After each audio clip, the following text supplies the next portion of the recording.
আমার রুমটা উফরে আসিল। সকালবেলা ঘুম ভাঙছে, যেহেতু রাইত করে আইসলাম, একটু দেরি হয়ে গেছে ঘুম থেকে উঠতে, প্রায় 10:30টার মতন। সবচেয়ে বড় কথা হইলো উফরে মনে হয় কোনো খাম চলের শব্দ, প্রচুর শব্দ। যদিও জার্মানিতে প্রচুর ঠান্ডা আছিল, কিন্তু এখানেও ওয়েদার খুবই ভালো।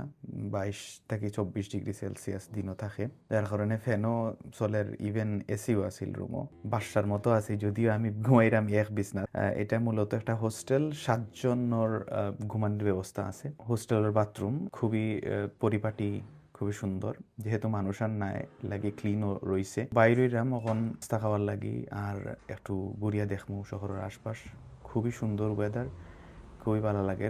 ও হইলো আমার হোস্টেলের সামনের ভিউ। মাশাল্লাহ, এত সুন্দর ভিউ, মানে আনবিলিভেবল। আকাশ খুবই পরিষ্কার আর ঝলমলে, রোদ ঝলমলে দিন।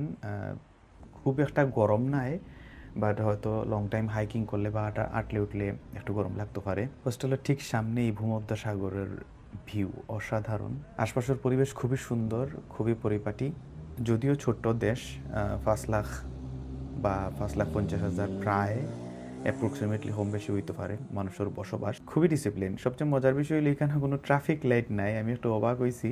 আমি উবাই গেছিলাম আসলে, যে বাস হয়তো যাইবা, বাসে মনে করে বাস ড্রাইভারে যে আমি হয়তো ফারাইমু, যার কারণে একটু কনফিউশন হয়েছিল। আমি আসলে নতুন, যেহেতু এই শহরও আশপাশ একটু দেখলাম আর খুঁজলাম কোন জায়গাত কিতা পাওয়া যায় না পাওয়া যায়।